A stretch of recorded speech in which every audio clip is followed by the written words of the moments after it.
¿Qué tal, Psychos? ¿Cómo están? Hoy vamos a reaccionar a la mecánica más importante de los videojuegos, de leyendas y videojuegos. Así que vamos a ver cuál es la mecánica más importante de los videojuegos. Descubrámoslo. Así como en el cine utilizamos los sentimientos que nos evocan las películas para crear categorías, risa, intriga, drama, cosas así, en el mundo de los videojuegos las categorías que han ido naciendo de forma natural provienen de cómo interactuamos con los juegos, de sus mecánicas. Y en el poco más de medio siglo que llevamos de historia de los videojuegos, se han ido estandarizando una serie de mecánicas que todos damos ya por sentadas, algunas tan importantes que definen géneros enteros, como ocurre con el salto en las plataformas, el disparo en los shooters, o yo qué sé, morir como un cabrón en los Souls-like. Esas mecánicas no son únicas de sus géneros, sino que aparecen por otros tantos títulos. Pero cuando esa mecánica es el elemento principal del gameplay del juego, consideramos que ese juego encaja en un género o en otro. Por ejemplo, Portal tiene salto y tiene disparos, pero no es ni un plataformas ni un shooter, es un juego. Es una combinación de ambos. Está interesante cómo van haciendo nuevos géneros con la combinación de las mecánicas, ¿no? A mí todavía me toca jugar un Souls, pero ojalá que pronto. Juego de puzzles, porque el núcleo del juego son los puzzles. A lo que me gustaría preguntaros hoy, ¿cuál creéis que es la mecánica más importante de los videojuegos? Con nada que ¿Caminar? No sé. le deis un par de vueltecitas, posiblemente penséis que se trata de algo relacionado con el movimiento. Sí. Porque en muy pocos juegos no nos movemos o no movemos cosas. Y en la mayoría su diseño es tan importante que si un personaje se controla mal o no nos devuelve una sensación de juego agradable, no es divertido de jugar. Pero es que además, podríamos incluir dentro del concepto de movimiento a otras grandes mecánicas que derivan, como el salto, que no deja de ser movernos hacia arriba contra la gravedad y de forma temporal. Salvo en contadas excepciones, la mayoría de juegos que os vengan a la cabeza tienen movimiento como base. Es el elemento más sensitivo, la forma más directa e interactiva que tenemos los jugadores para expresarnos con los videojuegos. Pero ¿y si os digo que hay una mecánica, un sistema incluso más importante que la movilidad de los videojuegos? ¿Cuál será? ¿Más que desplazarte?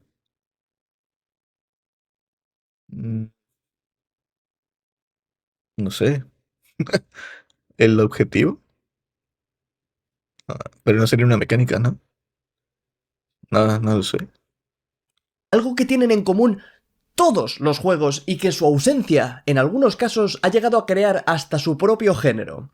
Me refiero a guardar la partida. ¿En serio? Pero Eric, guardar la partida no es una mecánica, ¿verdad? Bueno, no. Supongo que no. Y sí, a ver, como ocurre con todo, depende de cómo se use. Para resolver esto, tenemos que preguntarnos primero, ¿qué es exactamente una mecánica?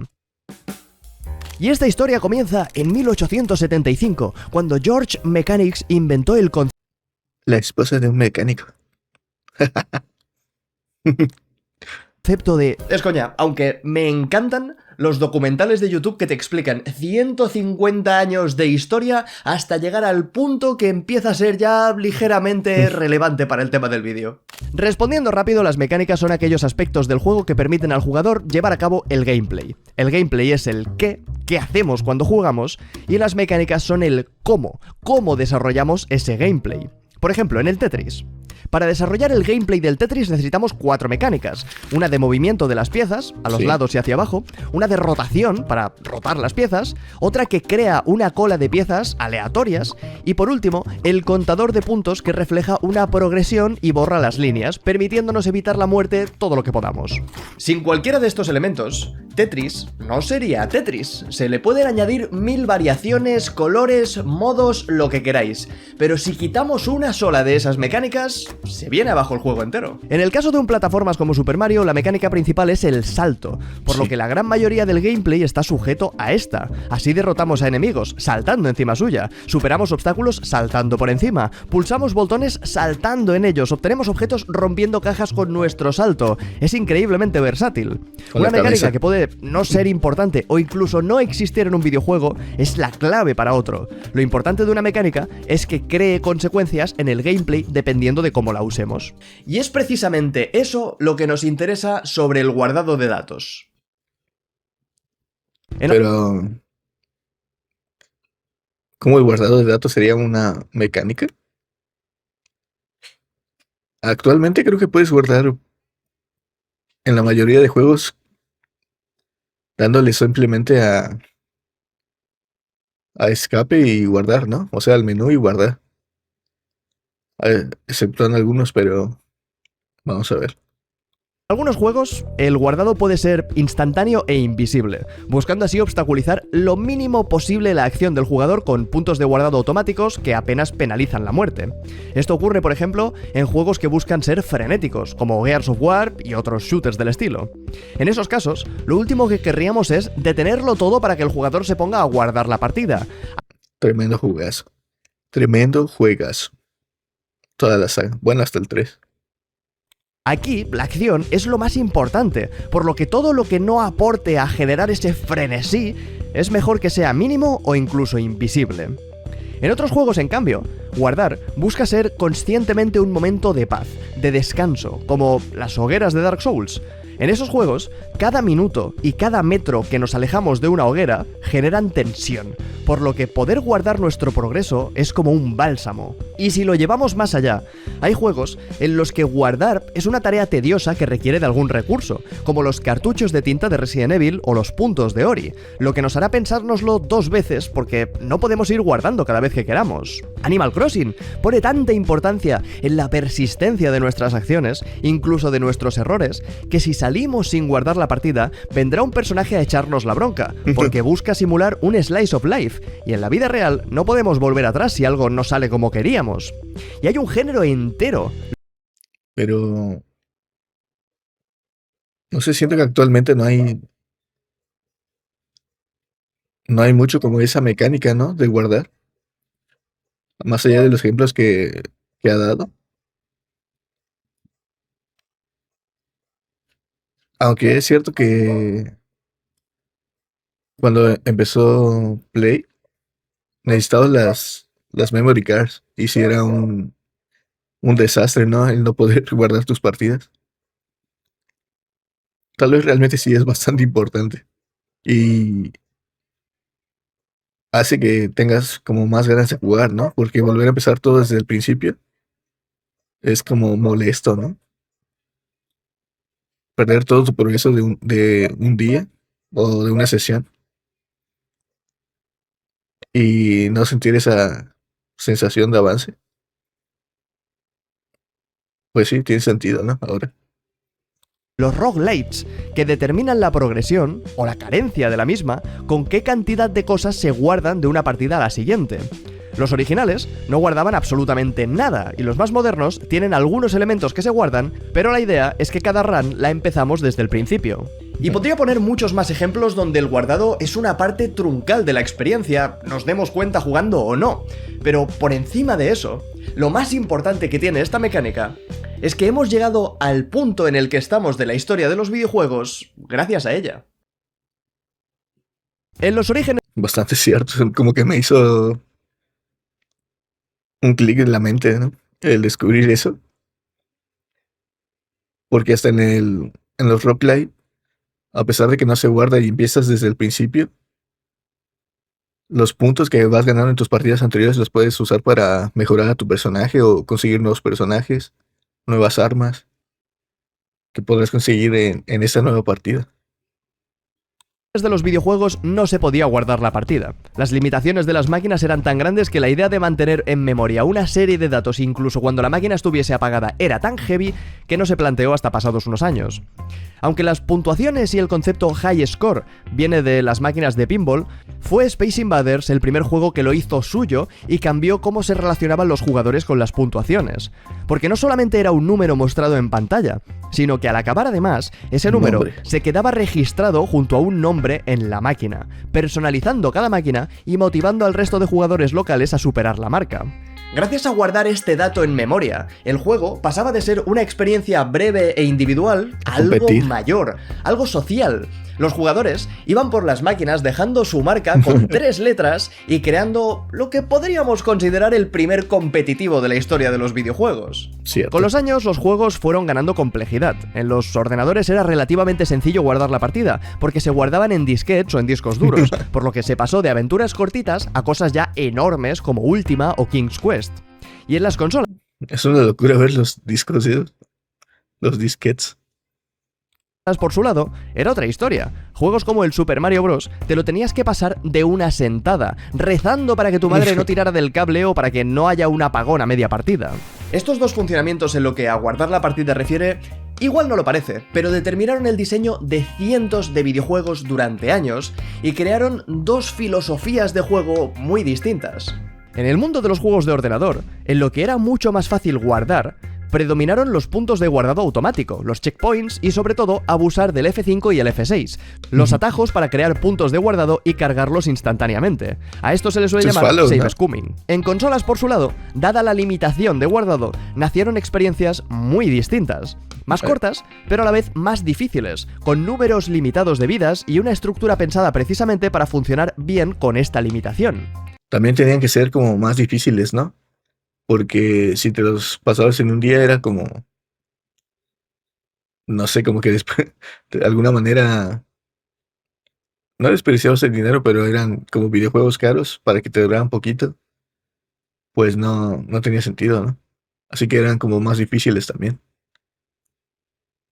Super Mario Bros., en manos de un experto, se acaba en 5 o 10 minutos, pero para un jugador casual es una experiencia de ir aprendiendo los niveles y mejorando la forma de jugar con cada sesión, acercándose en cada partida al final un poquito más.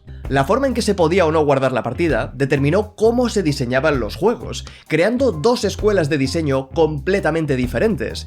Y una forma muy visceral de entender esto es con las maneras modernas que tenemos de jugar a estos juegos clásicos. Si habéis jugado algún juego retro en una mini NES o en el online de Switch, veréis que trae una función de guardado que no estaba en el propio juego. No tiene la suerte, me gustaría verlas. Por lo menos. Se ven bastante bonitas, ¿no? Y es cierto, ahora se debe poder guardar en esos juegos, ¿no? Jugándolos ahora. Es una comodidad genial para los nuevos jugadores, pero al mismo tiempo cambia la forma en que nos relacionamos con el juego. Elimina toda esa capa de dificultad que estaba ahí para que jugásemos de una forma concreta y nos permite hacerle un bypass a toda la tensión, volviendo atrás cada vez que algo salga mal. Lo mismo ocurre con los juegos como Getting Over It, Bread and Fred o Chain Together. La experiencia diseñada es la de hacerlo todo del tirón, ¿no? Y sin caer, jugando con la frustración de que un solo movimiento en falso te puede hacer tener que repetir sesiones enormes del juego, o en los casos más cabrones, hasta el juego entero. Cuando a estos juegos le introducimos un sistema de checkpoints, como el que tiene Bread and Fred, habilitamos que jugadores menos hábiles puedan disfrutar del juego, pero al mismo tiempo, si utilizamos... Uy, bancos nos dijeron. Utilizamos ese sistema, rompemos la intencionalidad de los diseñadores, porque desaparece esa tensión. Y ojo, a mí este tipo de juegos no me suelen gustar, por la misma razón que puedo disfrutar de pocos roguelite. No me gusta. Pues es que realmente son juegos para... Pues para pasarlos un rato nada más, ¿no? Y aparte son multijugador, por así decirlo. No tienes que jugar con otra persona. Entonces como que es más de un momento que algo que te apetezca jugar seguido, ¿no? Me gusta el sentimiento de haber jugado durante X tiempo y por un error no haber progresado absolutamente nada. Pero eso es mi opinión personal, porque desde la perspectiva del diseño, es un diseño muy correcto y que además gusta mucho. Y aquí ya queda el debate abierto de qué es lo más importante, si respetar la intencionalidad de los desarrolladores u ofrecer todas las posibilidades a los jugadores para que jueguen a su manera. O lo que es lo mismo, ¿debería tener Dark Souls un modo fácil? Pero ese, junto a... Yo pienso que no, porque es eso, ¿no? Quitas la intención de lo que es el juego. Obviamente está bien que tenga puntos de guardado, pero la dificultad ahí está, ¿no? No está en cada 5 minutos, ni se guarda automáticamente. ¿Son los videojuegos arte? Y otros debates ya cansinos del mundillo, casi que mejor los dejamos para que la gente se destripe en Twitter. David Sirlin, un desarrollador de videojuegos, contaba en un artículo una anécdota. Decía lo siguiente: una vez escuché que Peter Molyneux, durante el desarrollo de Populous, no quería que el jugador pudiera pausar la partida de ninguna manera. Su razonamiento era el de que Populous era un mundo que seguía adelante con o sin el jugador. Afortunadamente sus compañeros consiguieron convencerlo de lo contrario, haciéndole ver que llaman a la puerta, que los teléfonos suenan y que los bebés lloran. Los ejemplos que he puesto hoy son mecánicas de guardado muy apegadas a un gameplay concreto, cómo el desarrollador quiere que jueguen sus juegos. De darles más opciones y libertad, se saldrían de ese carril que les imponen. Es como una forma de decir que el juego les pertenece, que la pelota es suya y ahí se juega con sus normas. Yo lo hice, yo pongo las reglas. No me parece mal. Y si bien es muy correcto atender a la intencionalidad del desarrollador, también hay que saber ver las necesidades de los jugadores. Hay quien solo quiere jugar para entretenerse un rato y por lo tanto quiere tener todas las facilidades posibles. Y con los años es algo que se nota cada vez más. Tu partida puede verse interrumpida por 1000 cosas. Llaman al timbre, hay que sacar al perro, recoger a los hijos, trabajar, cocinar, hacer la compra, tender la ropa. Y a veces, perder media hora o más porque has muerto y el último punto de guardado estaba al inicio de la mazmorra, solo hace que los jugadores se desconecten del juego y no quieran volver a tocarlo. Pero a su vez, la sola existencia de esa libertad, de saber que está ahí al alcance de nuestra mano, puede acabar con experiencias que requieren de otros ritmos y mentalidades, y que son igualmente válidas y deben existir. Estamos ante un... Exacto, depende del tipo de juego, ¿no? Más que nada. Y no sé, es como ese punto que mencionó de los Souls, ¿no? Deberían tener modo fácil. No creo. Si su intención es ser difíciles. un medio muy complejo, donde surgen debates por absolutamente todo, y el cómo guardamos la partida no es algo menor, no es una mecánica cualquiera, es la que da forma y sentido a prácticamente todo lo demás. Y con esto dicho, yo ya he defendido mi tesis sobre la importancia de guardar la partida. Y si estáis viendo este vídeo en su momento de salida, yo estoy oficialmente de vacaciones. Que hace tantos años que no me tomo unas vacaciones de verdad, que ya ni recuerdo lo que se siente. Pero vosotros no os preocupéis, que no lo vais ni a notar. Nos vemos la semana que viene. Pues muchas gracias a Leyendas y Videojuegos por las mecánicas más importantes de los videojuegos. La mecánica más importante de los videojuegos. Y parece que me ha desbloqueado la mente porque sí tiene bastante razón, ¿no? Como que cambia demasiado la forma de jugar dependiendo de cómo guardes la partida, que es un punto que casi nunca tenemos en cuenta realmente. Por ejemplo, no sé, en un Fortnite no necesitas guardar la partida, ¿sabes? Como que no es necesario. En Gears of War, como mencionó también, tampoco es necesario, ya que es como pura acción. Y en otros juegos como Dark Souls es bastante difícil llegar a ese punto, ¿no? Tiene una dificultad. Entonces hace que cambie el modo de juego. Tal vez seas más cuidadoso. O... pues sí, sobre todo eso, ¿no? Tal vez seas más cuidadoso en cómo vas con tu gameplay para no perder demasiado. Incluso en los roguelike que no guardas realmente, sigue siendo como un progreso, ¿no? Así que ustedes déjenme en los comentarios qué les parece este tema del guardado como una mecánica. Suscríbanse al canal y si te gusta este contenido también te invito a mi canal principal, que es de reviews de videojuegos y Limbus Company. También tengo otro canal donde hago directos todos los días. Ya estamos jugando BioShock y The Walking Dead, así que te espero en esos directos. Eso ha sido todo por el video de hoy, Psychos. Cuídense mucho. Chao.